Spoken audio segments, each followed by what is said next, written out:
going. That's good. Okay. Yeah, hold on. Sorry, it's giving me messages. Danny's Hatch has already said hello. All right. Hold on. Are we there? Yeah, there we are. Hello, everyone. Welcome back to another edition of the Perception Action Journal Club. Happy to be joined by Marianne and Andrew again. We're for those of you stumbled on this the first time. Well, it's good timing, actually. We're working through Michael Turvey's book, Lectures on Perception, an ecological perspective. And exciting today because we're starting on the book focused on the ecological approach. We went through all the preamble, understanding the problems and issues with other approaches to perception. And we're finally on chapter 20, ecological perspective, part 3. And I know Marianne's going to like this a lot because there's a lot of animal reference talk about. So we're still kind of setting the stage in a sense. Yeah. Yeah.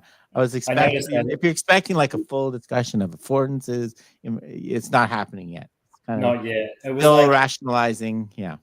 He'd sort of arrived. I made a note. It was just we'd sort of arrived at the ecological bit, and he was like, "But there's still some things we have to set up." And I was like, "Oh, yeah. And yeah.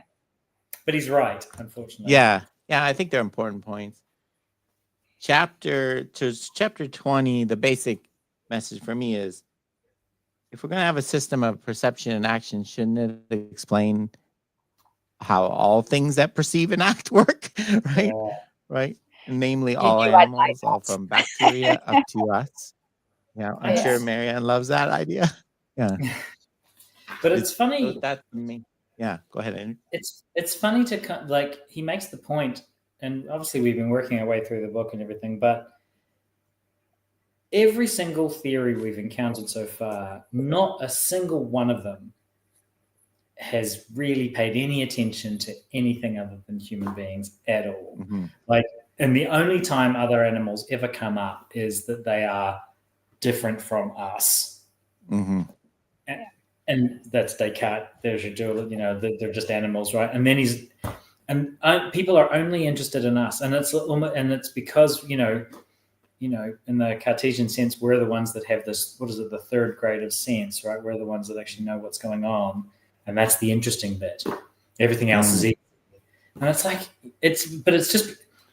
it's just funny to think that for hundreds and hundreds of years, it never really occurred to anybody to go, do you know what? We should probably be explaining how horses do things as well, right? Yeah.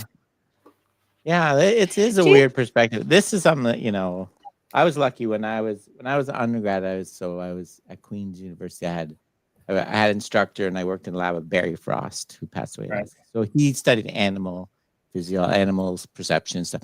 And the main messages his courses taught me is there's nothing special about humans. Every animal system is adapted to their environment, right? The bats have to hunt at night. We have rattlesnakes here. They're sensing human beings coming from where they can't see them, right? They don't care about certain things that we care about. So it's a central message that we pitch in the ecological dynamics and code. You can't understand an animal without understanding its niche, right? Its environment. And all animals are adapted in a way that's works for their niche, or they wouldn't be around anymore, right? Yeah. They make Marianne, I'm interested to hear your thought. Yeah. Yeah, I think he makes a good distinction then between habitat and niche. He sort of clarifies the difference between those, which then, like you say, starts to build or starts to introduce where we're going to get to with affordances.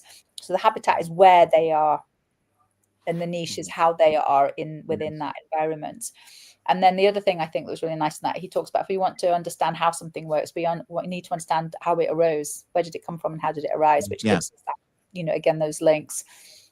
The other bit that I got from that was then very early on, he again tries to get rid of this duality between the organism and the environment, and this idea that they're passively observing, but they're actively interacting and co-creating an environment, and then he uses the earthworm as a result of that. So the niche doesn't stay the same with the I guess things like people, like humans, so we do change our environment. So we're not just perceiving it, we're also influencing, changing it at the same time.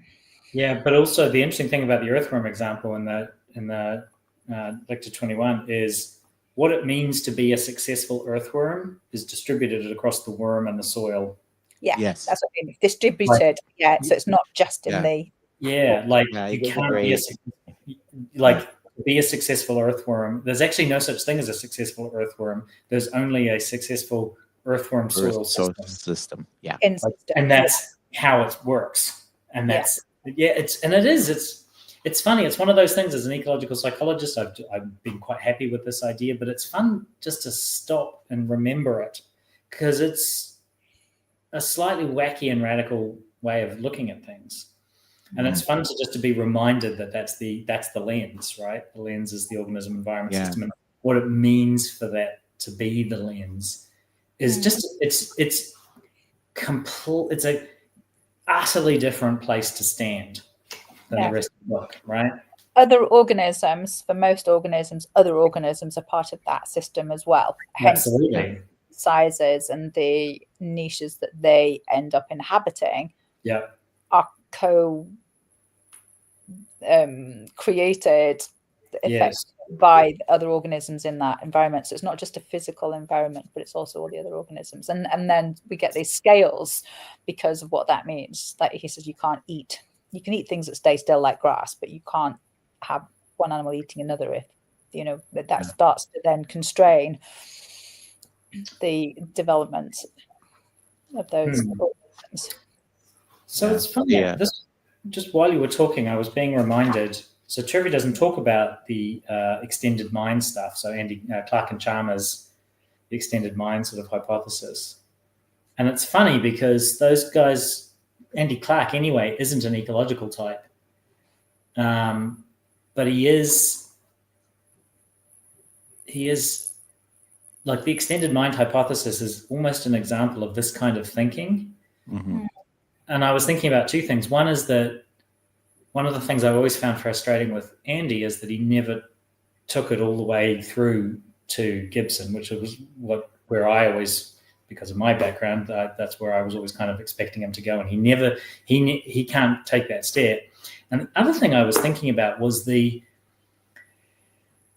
vociferous opposition that arose to the extended mind hypothesis in the literature, right?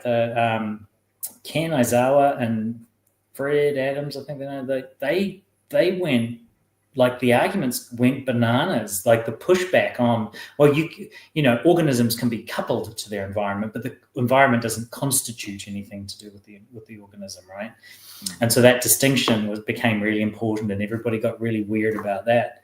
But it just occurred to me that whole argument is almost a version of an ecological idea being presented in the establishment, kicking back really hard on, and not for reasons of we think your idea doesn't quite make sense. It's that we think your idea is incoherent, given pointing to the radical sort of shift that happens there. Yeah, I think there is some real. That's why these chapters are important. They're laying some really fundamental shifts. Like the earthworm, I love the idea. Like earthworms became land animals, not because the soil was a better environment for them. They made that environment. Yeah. So the cause and effect goes all out the window, right? It's all impregnated, it's circular, right? It points both ways, as Gibson would say, right? So it's really a big shift, right? And Turvey used the word radical a few times in this chapter, which it is. It's a radical idea.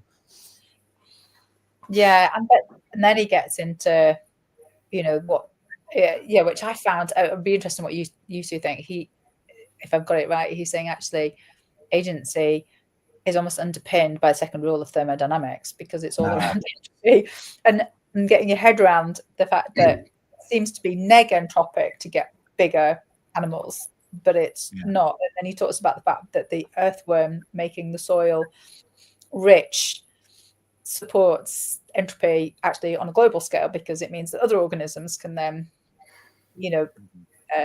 inhabit those niches, and it increases the number of organisms within the soil, so it gets pretty complex. Yeah, quickly. Do we want to spend much time on the thermodynamic stuff, because it is kind of interesting? Yeah, I think it's a good place to discuss like what free energy, like this. He introduces free energy here. Obviously, that's a hot new thing. Maybe entropy and Yeah. So you want to head? Yeah. So yeah. Go on. The thermodynamic stuff was a real feature of late Turvey, right? In the last few years, when he was still working really actively. God, what was the guy's name? Swinson, I think, is the other author.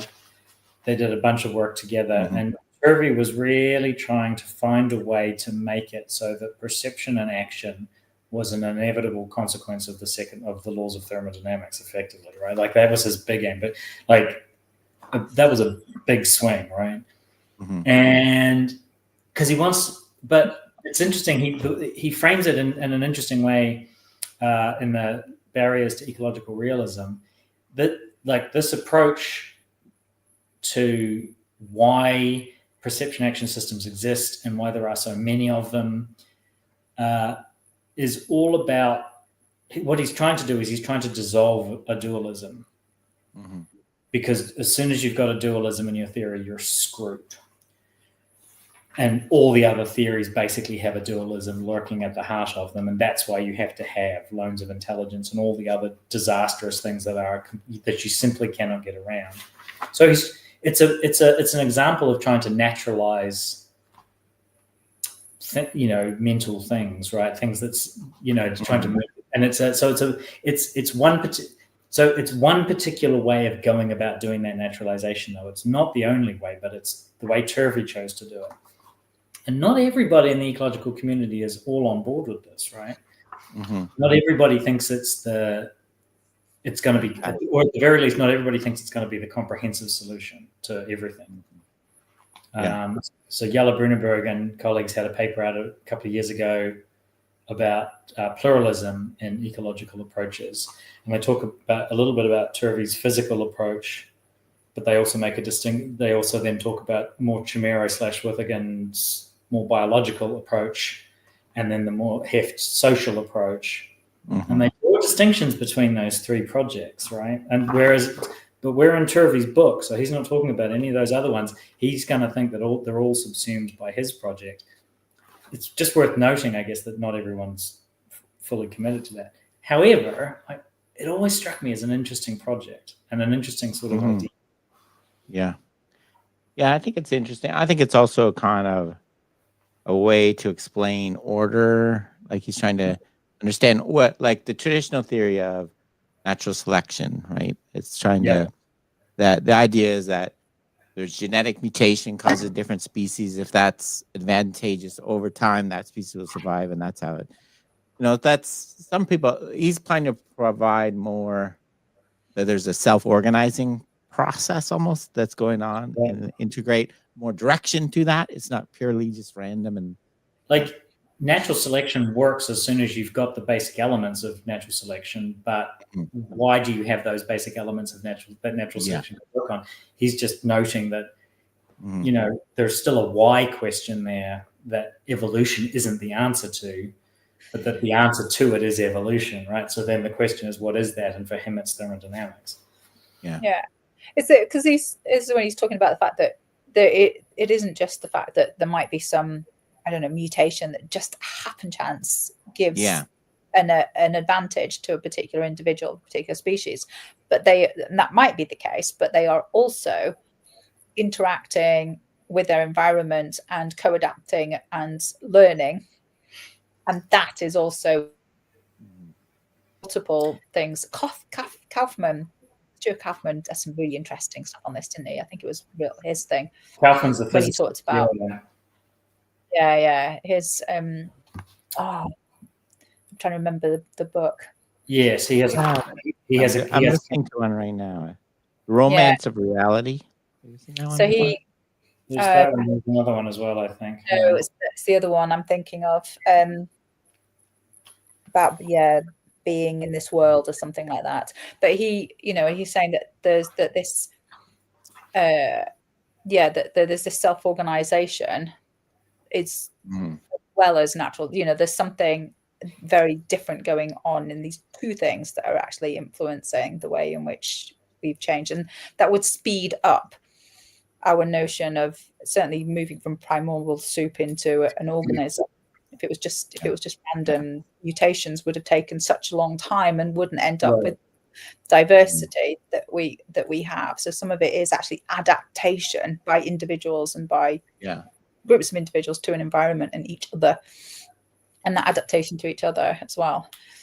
But self-organization as well, Where this starts, I think he starts us with a really interesting question: why are there so many species? Exactly. Right? One of those questions, the really good questions in science are always like things that you are so like the exact number attached to so many is a stupendously ridiculous number, right?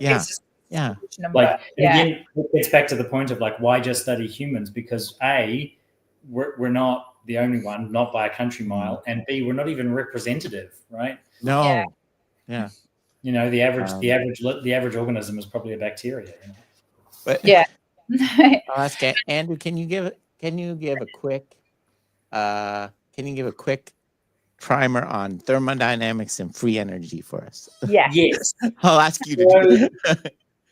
That's relevant to this. Well, so I have read these Turvey and Swinson papers a few years back because I got interested in the idea, and I've been think about it on and off. So the basic idea is actually relatively simple, right? So it's about this question of why there are so many forms of life. Why is there life in the first place for natural selection to work on? Like, why? What's the point, right? And so, like, why is perception and action even a thing, right? What's the point? So Turvey's basic idea is that, look, anything that's operating has to, at the end of the day, pay the piper, right? And that's the laws of thermodynamics, right? Everything that does anything eventually has to pay the piper. There's energy happening, there's entropy increasing, etc. So then the question is, well, does that give you any traction on the question of why are there so many forms of life? Because that seems to be pushing against the notion of increasing entropy. If you've got this explosion of life and all these different forms, that's order and organization and structure and things. And negentropic. Yeah, absolutely. And so the question is, right, so it seems like these two things are pointing against one another. And Turvey's big idea, I don't know if it's just his idea, but Turvey's big idea, the way he frames it, is that the reason why there are so many forms of life is that these are all, every single one of them is a reasonably efficient way of increasing the entropy of the universe. Locally, they might briefly cause there to be more organization because they bring energy in, we're open systems, etc. But all biological processes, all processes of life take energy in usable forms and effectively turn it into heat. That's what entropy is, roughly, right? It's energy in a not very useful form. And living processes are a pretty effective way of creating entropy, right? There's lots of passive physical processes around the world that don't have agency and aren't animate, and they also increase entropy because they have to, because they also have to pay the piper. But they do it. Life is actually a really, really good way of doing that. And then he makes the claim.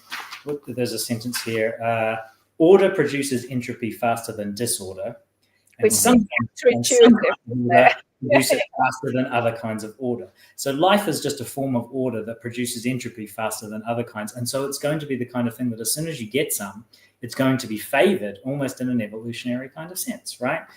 And then the final piece of the puzzle here is that living systems, if they're just mechanically bumping into things and moving around and doing things mechanically, what they're doing is that they're creating entropy in their local environments. But because lawful information exists, as soon as you can detect it and use it to couple yourself to stuff that's over there, suddenly you've got an entropy producing process that is much more distributed and can take in more resources and include more things. So it's a better entropy producing system, right? Yeah. So Turvey's big claim is that all of this push for universal entropy, the second law of thermodynamics, if you think about the fact that life produces entropy, and as soon as you open the door, to living systems that can produce entropy, then all of a sudden, well, that's one way of doing it. And there's not, and so habitats are particular sources of energy, and niches and metabolism are the particular ways of burning that energy and turning it into entropy. And there's lots of them, right? So there's energy stored up in plants. There's energy stored up in sunlight. There's energy stored up in dirt. There's energy stored up in everything. And so you've got one animal that one creature that photosynthesizes and uses that energy, and then you've got another animal that eats that thing and turns that into entropy, and just you build this chain of things that just eventually spit out heat, and the universe is happy. So that's so entropy in this case refers to using available energy, right? Yeah, increasing and actually making it more disordered through use. Yes, order makes more disorder, which is the benefit. Yes. So it's basically, entropy is about how usable the energy is. Yeah, so it's increasing the unavailability of energy. Yeah, once it's free energy is available to be used. So I do make a distinction though. So there's lots of niches. Yeah, there is a distinction though. Turvey mentions the phrase free energy. He does not mean free energy in the free energy principle. Yeah. So the free energy in that sense is that Kaufman book is at home in. Remembered. Sorry, yeah. The Kaufman book is At Home in the Universe. The Stuart Kaufman book. Right, yeah. Well worth reading. But yeah, just the final thing, that when Turvey says free energy, he doesn't mean free energy in the Friston sense. He just means the freely available energy. It's not. Yeah. Nothing more complicated than that. So if there was no species on Earth, the sun is creating freely available energy to use. Absolutely, and there's nothing turning it into entropy. Well, there are some passive physical processes, like the light will reflect off surfaces and lose, and warm things up and radiate as heat. And so there are processes, because that's the second law of thermodynamics. The universe is filled with processes that increase entropy because you have to.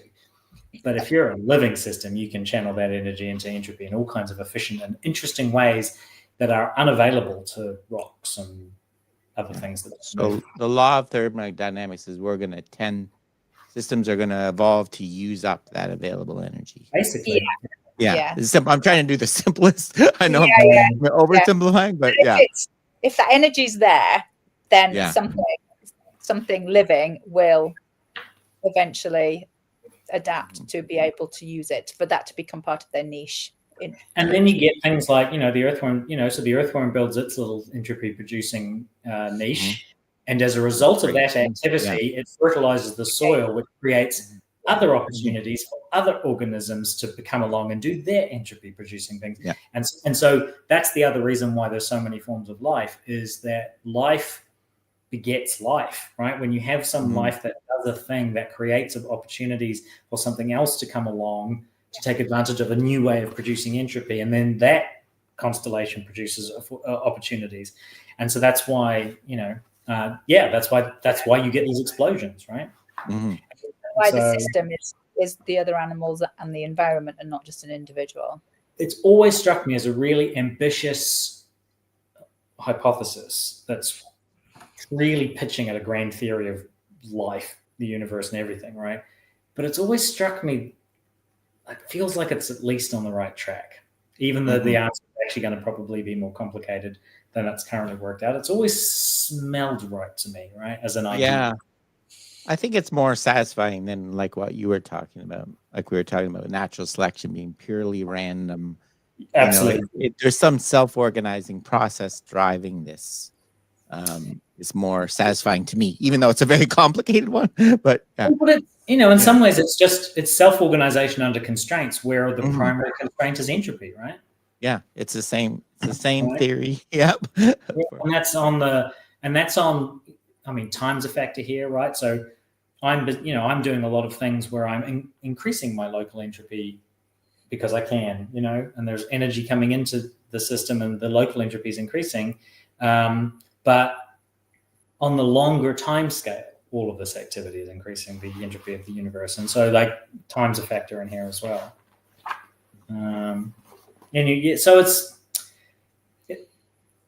but again, right. So it's a fascinating hypothesis. It's a fascinating way of trying to make an ecological approach. He's trying to demystify. He's trying because he's talking about barriers to ecological realism, right? People keep saying that, people have lots of objections to the basic idea of ecological realism. And he's taking a very ambitious swing by saying, actually, no, it's inevitable. It couldn't, given the law of thermodynamics, it was probably always going to be this way, right? Yeah. So, which is fine. This is, so I've just put, here's one book. I'm actually reading this right now. That's a good, if you want more on this idea, let me see if I can get it. Here's one that I like. I don't know if you have a link. This is called Romance of Reality. It's basically this idea of entropy and self-organization. Nice. I recommend it. It's not the super easiest going at times, but I think it's so. Lots of different ideas. Yeah. I'm just looking at a couple of questions actually, and it might be worth pausing. Can't go up. So Greg was just asking, well, Turvey wasn't referencing the free energy principle. Would it be fair to say that the latter gives unparalleled mathematical modeling of what Turvey described? No, I don't think so.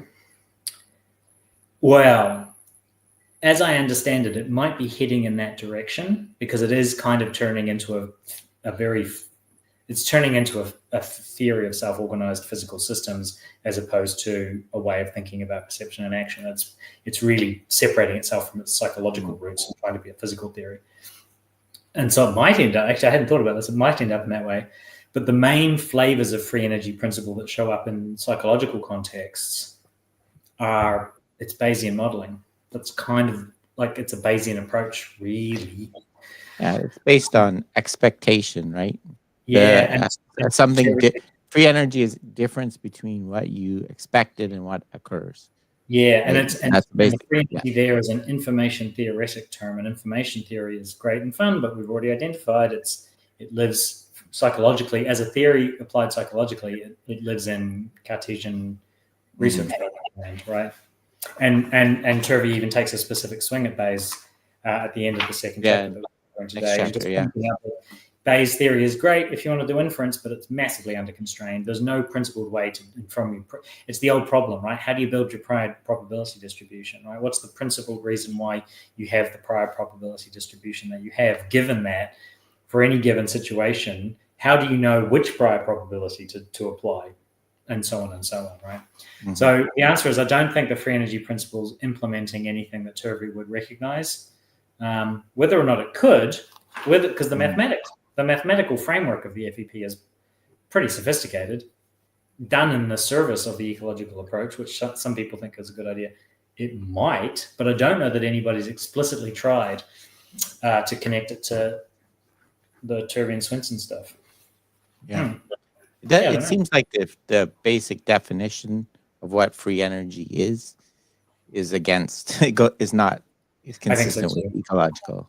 Right? So I don't know how it could come together, but So talking over the years to Maxwell Ramstead, as I say, the FEP is really evolving as a framework away from being nailed to those information theoretic terms and being much more a thermodynamics framework. But I've always wondered if that was just making it less psychologically relevant, and whether it might just be disappearing into a maze of mathematical sophistication. I've never been entirely sure, and I honestly don't know on that one. Yeah, and there's a couple in this first one. There's a couple. I like his definition of agency. There was a whole other thing going on in here. There's a key points here: coordinating current goals with upcoming towards the future. Prospectivity, that's prospective control. That's acting towards the future without predicting it. Right, that's going to be a big thing, right? Yeah. In page 305. And then he talks about coordinating current control with preceding states of affairs. A retrospectivity. That's learning from experience without memory. Right? Well, in the traditional sense. Yeah. Yeah, there's a plant that does the mimosa pedicea or something like that. There's a plant that, and I found that fascinating, that the one that closes its leaves if you touch it or shake it, that can learn not to react to if it hasn't damaged it.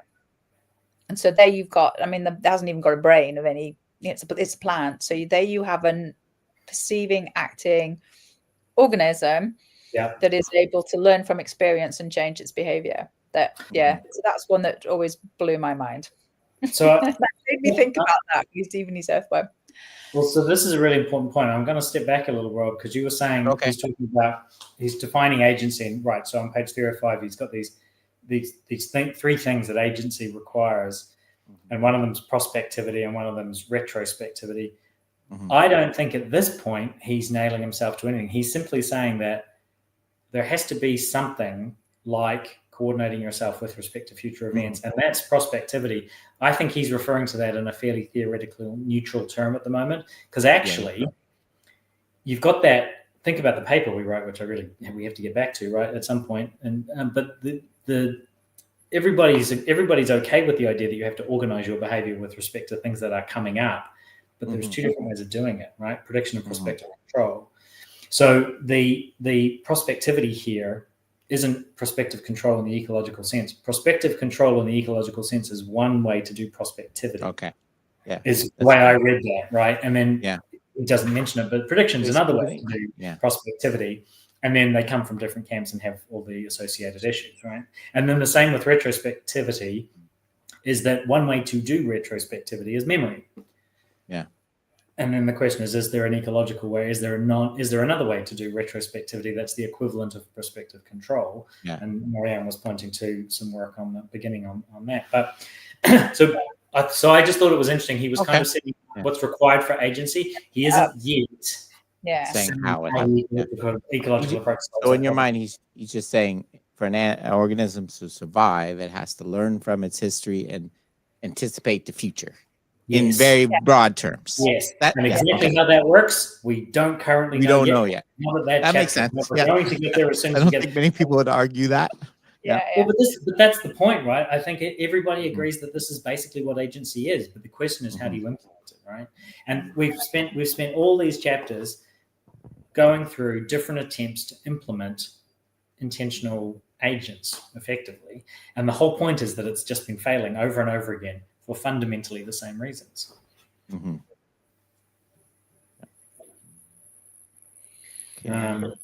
But I did like the Is that the first chapter? Obviously, we're getting systems thinking.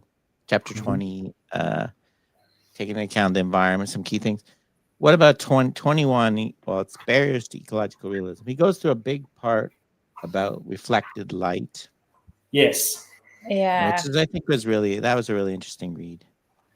And he gets into the circular, if you need inference to interpret reflected light, where does it come from?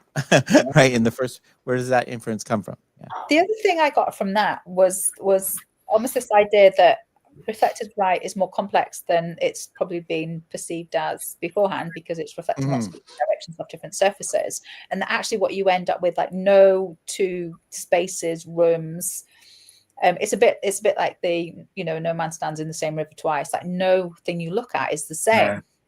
They're all completely unique. Every room, every perceptual field, whatever flow is different, because they're being bounced off so many different, the complexity of that light reflection off all those different, whatever's in that field of vision is going to be unique. And I thought that was really interesting. So the thing that I was getting out of this, he was using it as a concrete example of this doctrine, right? This notion, this accepting current physics as your complete answer, right? And so the textbook example of studying for reflection is to have a ray of light hit a surface and reflect off it once, right? Yes, that's what I mean. Once. And so yes. And so that's not what happens in the real world. right? Because surfaces have texture at various scales, and so they reflect, so it's all more complicated. And and that multiple reflection, it creates lots of problems, right? It creates all these potential. It creates all these overlapping kind of facts, right, in the optic array, effectively, that you have to be able to sort out in order to get to what's going on. And the thing that I got out of this is this problem of accepting current physics as just the be all and end all is that if you think your starting point is the way the physics textbook describes reflection, then the real world creates a whole bunch of problems, and those problems are the psychology's problems to solve, or the organism's problem to solve. And this gets back to the basic idea that if the raw material of perception is sensations, which is what gets given by our current understanding of physics, then there's all these problems, and it's the organism's responsibility to solve those problems with representations or what have you. And the ecological shift is just to go, well, the mistake that's being made there is to go, well, all that complexity is what's actually going on, and the mismatch is coming from the fact that the physics actually just hasn't caught up yet. Yeah.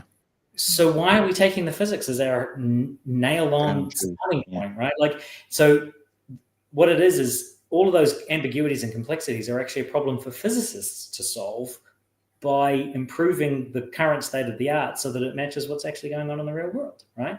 And so, so as psychologists, as people who are thinking about cognition or whatever, we shouldn't just be taking physics as our, like, the current state of physics is what it is, and it gives us certain tools. But if you find a problem, like, it's clearly the case that if the raw material of perception is just sensations, then there are all these problems. And we've made them our problems, but they're actually physics problems. And if physics then stepped itself up and started describing all this more interesting structure that is the actual case of light bouncing off these surfaces, then none of those problems would arise, right? And so basically, if physicists had bothered to invent the optic array and done that properly, then we would never have had to invent inference and representations and computation in order to solve all the damn problems, right? Because the physics would have solved the problems. And that's going to be the solution, right? Is that the ecological physics is actually going to solve all these issues. So it was kind of interesting to me that he was like, he wants to ground things in physics and he wants to connect things to physics. But also he's going to say, look, if you ever notice that the physics that you're currently working with isn't up to describing what seems to be the case, don't make it your problem until you're damn sure it's not physics problem.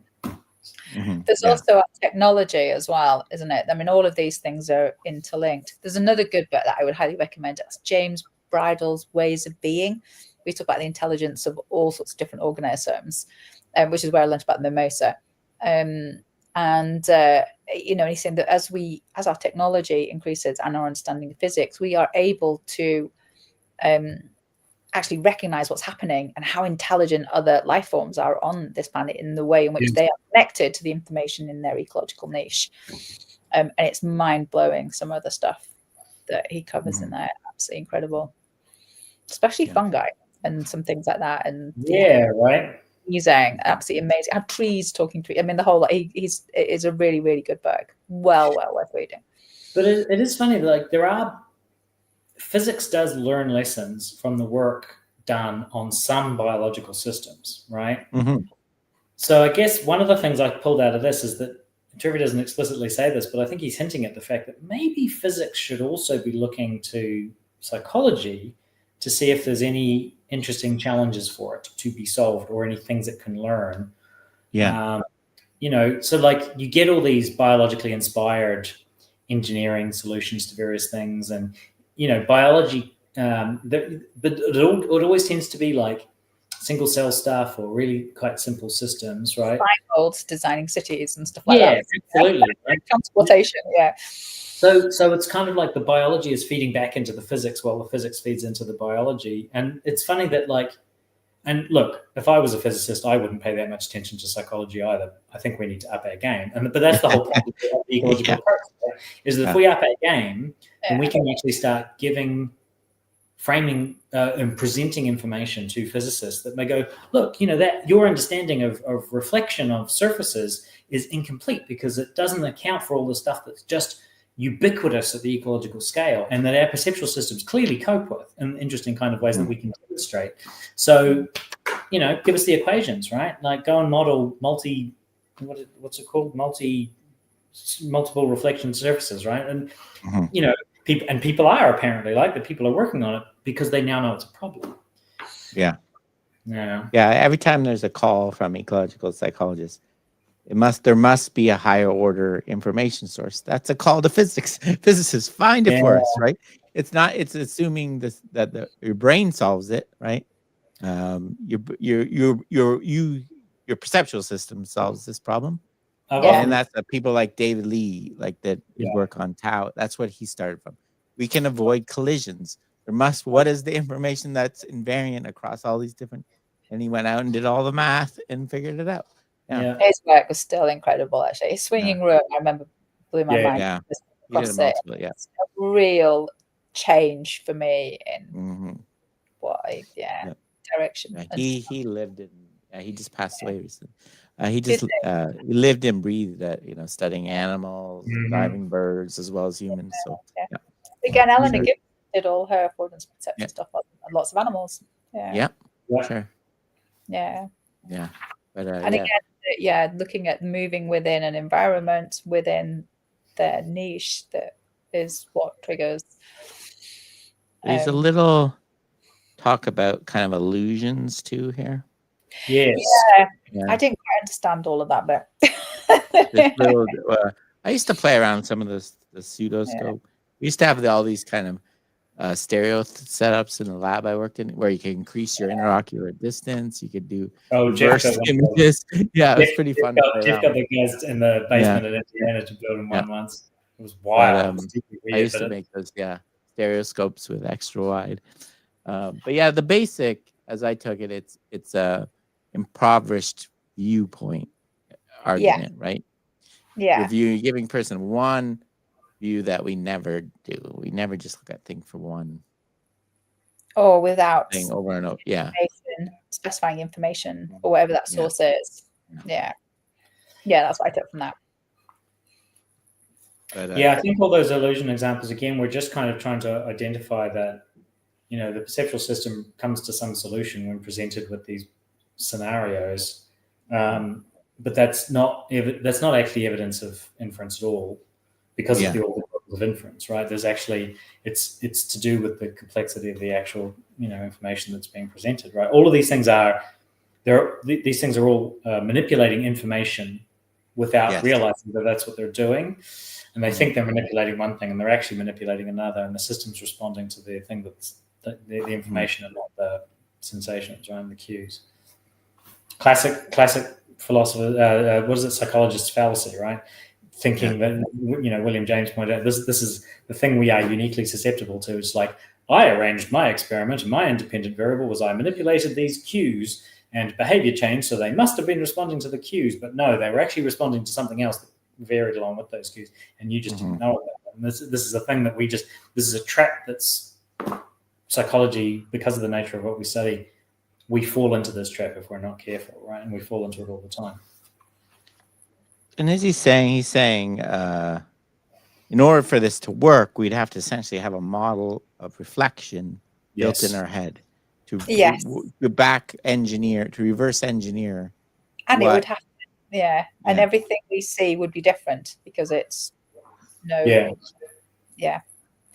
And you'd have to have one of those theories for this view, one of those theories for that view, one of those theories for that set of conditions, one for that set of conditions. So then you have to know. So, and there's a huge number of those, and then you have to be able to pick the right one that applies to this current situation. And the whole point of the Bayesian thing as well. You're integrating what's happening now with what you know. That's the whole point of Bayesian maths, right? But the point is, that's fine if you can articulate what you know and articulate what's coming in, then Bayes will let you integrate those things. But if you don't know what you know and you don't know what's coming in, you can't do it, right? And there's nothing in Bayes theory that tells you how to do that, right? You need something else to tell you what's going on. He gives one of Gibson's famous quotes: "In order to perceive the world, one must already have an idea about it. Knowledge of the world is explained by assuming that knowledge of the world exists. Whether the ideas are learned or innate makes the difference. The fallacy lies in the circular reasoning. Yeah. You can't assume. You can't. If you need knowledge to perceive, where do you get it from in the first place? Is the basic idea, right? And it's classic Gibson just to say that bit out loud, right? Yes, it's like, this is weird, right, guys? You will see this too. Don't you see this? The problem with this? Yeah. But yeah, maybe we'll go, like, let's go a bit more into Bayes. So Bayes, Bayes is the classic theory, which, again, like we were talking about last time with the computer, like it's a great model for a lot of things in the world, right? If you want to do for trying to predict who's going to win the next election or whatever, right? But it's not. It's just the criticism we have. It's not a model of what your brain's doing when you perceive the world, right? That's kind of the pushback here. So it's not that it's not useful. Bayes theory, in a nutshell, right, assumes you have a prior expectation of what and you a Bayesian prior about what you're perceiving, and then you update that based on the information you get. Yeah. So it's an internal feed-forward model. Rule that governs the integration of those two sources. Yeah, and there's more to it than that. Obviously, there's a lot of math and how you update and stuff. So, yeah. But it has the same problem, right? Where does the Bayes model come from? Yeah. Where does the prior come from? Which prior? And how do you choose? So you can build a model based on, this. I get this pattern of reflection. The image of reflection I get is increasing. That my basic assumptions are I'm getting closer to that object. That would be a Bayes, right? And then, so you could have but you're right. There's so many complications, right? The basic computational problem with you need so many variants and taking so many factors. Yeah. I think, we were obsessed with this for a long time. And it was when I was in the constancy problem, right? Right. How do you perceive an object as being the same, despite the fact that the image is projecting on the retina is constantly different, right? Yeah. Like if I wear a white T-shirt in a room with no light, and then I go out in the sunlight, its reflectance is completely different, right? How do I perceive that I didn't change my shirt, right? Yeah, those kind of problems. So that's not such a big deal for ecological psychology. But yeah, so I think he's reminding us of some of the problems that were reviewed in the first several chapters. Yeah, he's doing his doctrines. Yeah. Sorry, he's doing his little breadcrumbs for going forward when he sort of links the niche into affordance landscapes. He's starting to do that. He sort of sets up stuff, doesn't he? Ready for. Yes. Mm-hmm. Well, I think he's getting us. Yeah, it's funny. I've been thinking about. I would not write a book like this, right? Like this is. I would be not quite so obscure about how I'm linking these things up. But I think you're right, Marianne. I think he's using these chapters to get us into the mindset to be ready for the next bit. Mm. Yeah. Yeah, looking at the next chapter. Yeah. It's good, and the physics stuff is ambitious and interesting, and it is. Again, it's ecological, right? It's about, what kinds of things do you start talking about when you start thinking about organism, environment, systems as your unit of analysis? That's a nice little catchphrase, but what does it mean? Does it feel like when you do it, right? Like, why is it so different? And it is nice, again, to be forced to step through some of the genuinely radical and slightly mind-bending implications of that little slogan, right? Mm-hmm. Danny's asking, would you recommend for someone to read the book backwards? Chapter I don't know. Read Ecological. Book. I don't know. Read part 3 first and then go back. Yeah, I don't know. We'll have to wait till we finish. I haven't read this in a long time. So I don't know, because it is funny. Because it is. Well, it kind of depends, I think. So Turvey's doing the thing that we all do, which is he's spending a lot of time getting rid of the alternative theories first and then talking about the ecological alternative. And he's doing that because he's writing a textbook rather than a paper. Mm-hmm. And I guess he's writing at a time when most people are just going to go, oh, well, it's this. And he's doesn't doing that. He wants them to know that they can't go there when they get to later spaces. He's constrained the space that they can move into. So it's possible that I've thought about this as well, thought about teaching the ecological tax. Yes, that's exactly it, right? The ecological tax says you have to explain the alternative theory first. You have to explain the alternative and why it doesn't work at the start of every presentation. Yeah. There is a sense in which you could, if you were starting a student and starting them ecologically, you could start them later and then go back to the later stuff later as historical context, right?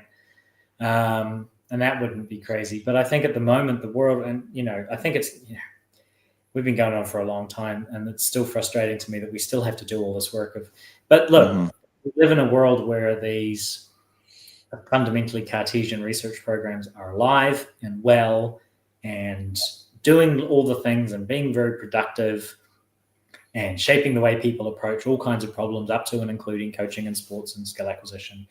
So there is clearly still work to be done on dismantling and ruling those options. And so a ton of the work that Turvey's been doing is just about again and again and again, like, you can try it this way. Yeah, we tried that 300 years ago. That doesn't work. What about this way? Well, we tried that 270 years ago. That one falls apart. Turns out for basically the same, and so on and so on. It is actually, it's been really useful to see that the 57 good faith attempts to get this thing to work, none of them have worked because they've all got the same problem.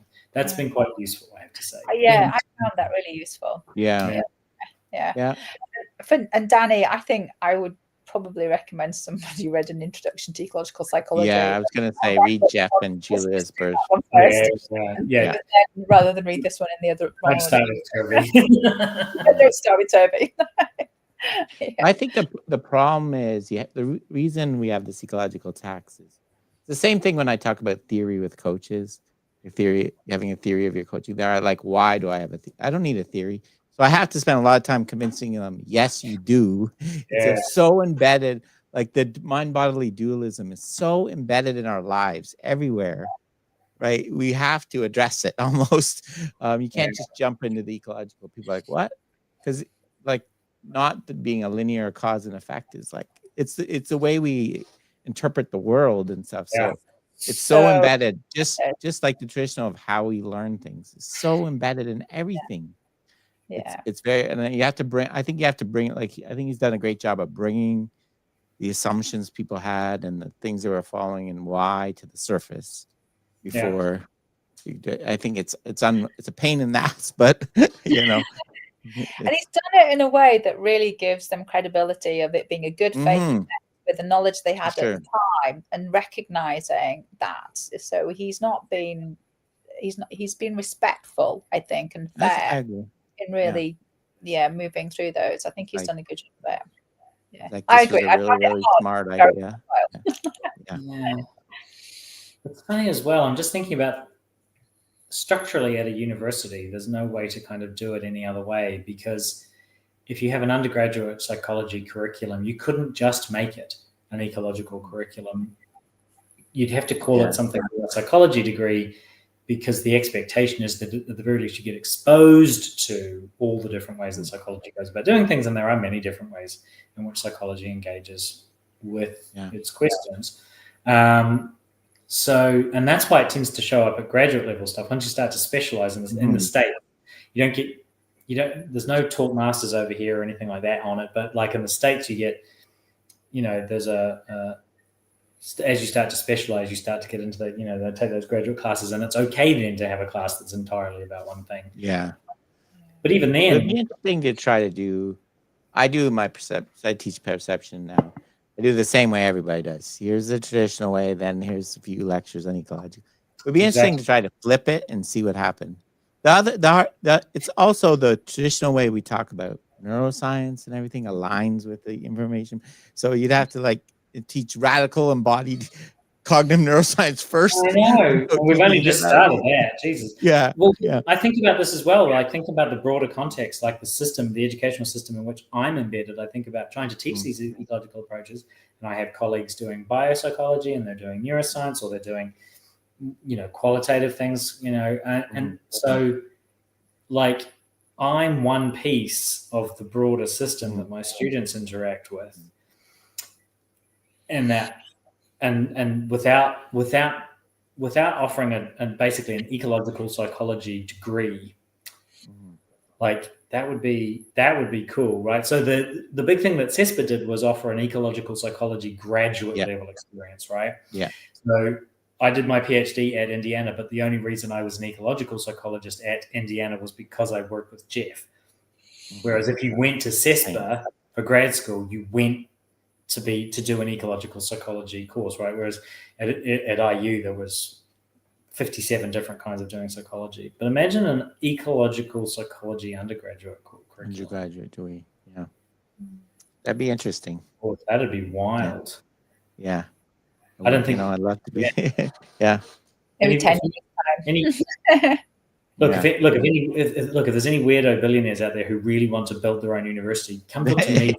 Yeah, we'd be happy to be involved. Yeah. We got some good books now we can point to. Stop throwing money at free speech nonsense and give it to me. Yeah. Yeah. That would be very cool. Yeah. Sign me up. Of course, Julie and Jeff, they probably use their book in undergraduate, but they use it. Yeah. They will use it for their class, right? They won't use it for the degree. The whole degree, yeah. Yeah, but that's interesting because again, and so there you go. That's why the ecological text exists and why the first 2/3 of this book is spent dismantling everything else, because it has to. Yeah, because we're at number 21, right? Mm-hmm. Yeah. Mm-hmm. So yeah, I think it's been worth it. It's hopefully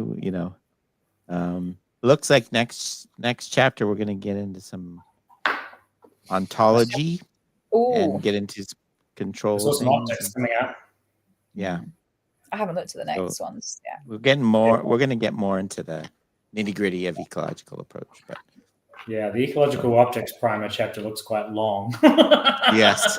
Yeah.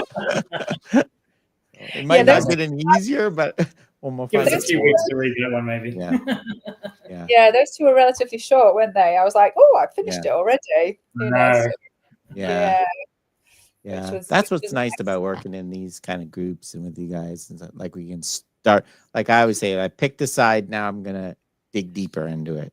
I don't have to keep justifying where I am like every time. It's tedious after a while. But it's more stuff. So well, maybe we'll wrap it up there, guys. That was pretty. Yeah, it wasn't as big as I thought it was gonna. I would say it's still kind of an introductory. It's kind of almost a summary of it's a transition. There's some big ideas lurking in there, though. For sure. Yeah. And he did. I mean, we didn't say that, but he did link it back to the other chapters. He was considering 2 and 3. This is where we're moving to, and these were from these chapters, and this is. So he did a good job of linking back before he moves on, didn't he? Yeah. Yeah. And does a good job. Yeah. Like you say, I liked it setting out that this has to be all organisms. Yeah. Yes, absolutely. And interconnected, and it's not an organ. There's no organism environment or organism niche dualism here either. So I think that was a really big thing for me. That was probably the most important. That's applies to sports and skill and all. That's the thing we keep pushing. Right? You can't understand. Exactly. Yeah. Good point. Yeah. So thanks everyone for the good comments. Lots of activity on the chat. Thanks everyone. Yeah. I will work out how to reply to the chats next time. I need to sign up for something. Oh, okay. If you have anything, so that I can. It's a weird system. So we'll so nice see you again. We'll see everyone again in a few weeks. Go on to dig in more ecological approach. Okay, I'm going to wrap it up there.